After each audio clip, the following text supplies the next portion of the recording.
अभय अब अपने किए हुए गुनाहों और गलतियों को पूरी तरह से मान चुका है।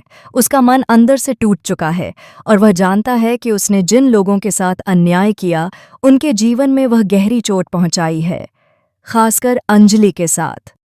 अंजलि, जिसकी खामोशी में हजारों बातें छिपी हुई हैं, केवल अभय के लिए नहीं बल्कि अपने परिवार और अपनी जिंदगी के लिए भी एक सशक्त संदेश है।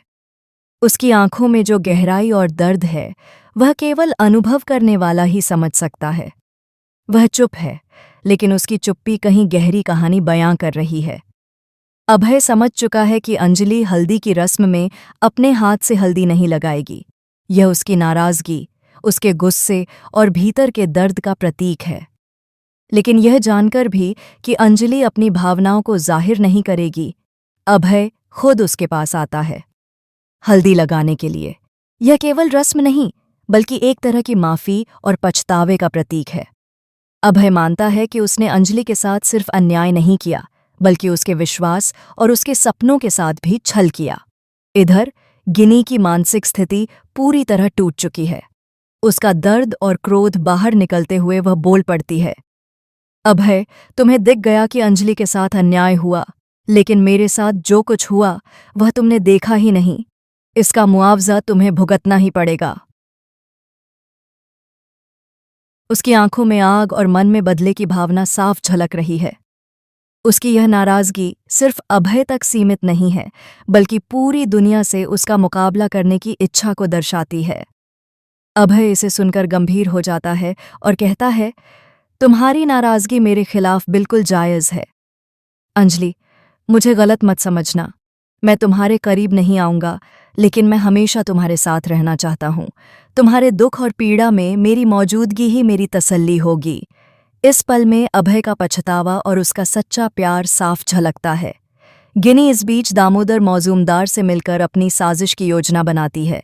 वह कहती है, आज ही उस घर की पोजीशन लूंगी। मुझे अंजलि की लाश चाहिए और अभय की भी। अब मुझसे और बर्दाश्त नहीं हो रहा। गिनी की यह मानसिक स्थिति और उसकी सोच दिखाती है कि वह किस हद तक बदले की आग में जल रही है। इसके बाद गिनी कहती है, कल ही आरती शादी रोकने जरूर आएगी। मुझे आप सभी से केवल एक चीज चाहिए, वेद राजवंशी। अगर वेद शादी में आया तो वेद तुम्हारा।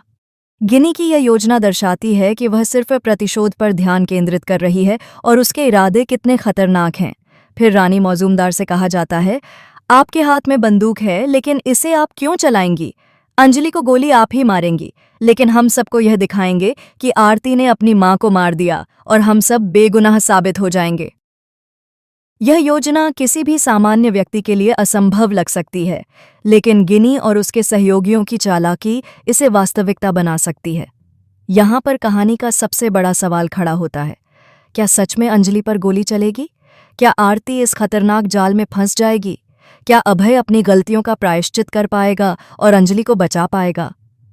वीडियो को देखकर दर्शक यह जानना चाहते हैं कि कैसे इन जटिल भावनाओं, रिश्तों और साजिशों का समाधान होगा। क्या गिनी अपनी योजना में सफल होगी? क्या अभय का प्यार और पछतावा अंजलि को माफ करने के लिए पर्याप्त होगा?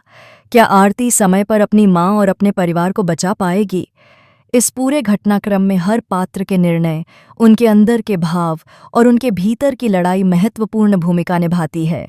अभय का पछतावा और उसका प्यार, अंजलि की चुप्पी और उसकी ताकत, गिनी का क्रोध और साजिश और आरती का साहस, ये सभी मिलकर कहानी को रोमांचक, तनावपूर्ण और भावनात्मक रूप से भरपूर बनाते हैं। यह एपिसोड दर्शकों को यह सोचने पर मजबूर कर देगा कि इंसानी भावनाएं और रिश्ते कितने जटिल हो सकते हैं।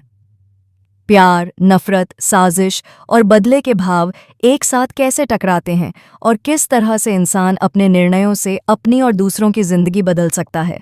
यदि आप यह अपडेट पसंद करते हैं तो वीडियो को लाइक करें और चैनल को सब्सक्राइब करना न भूलें।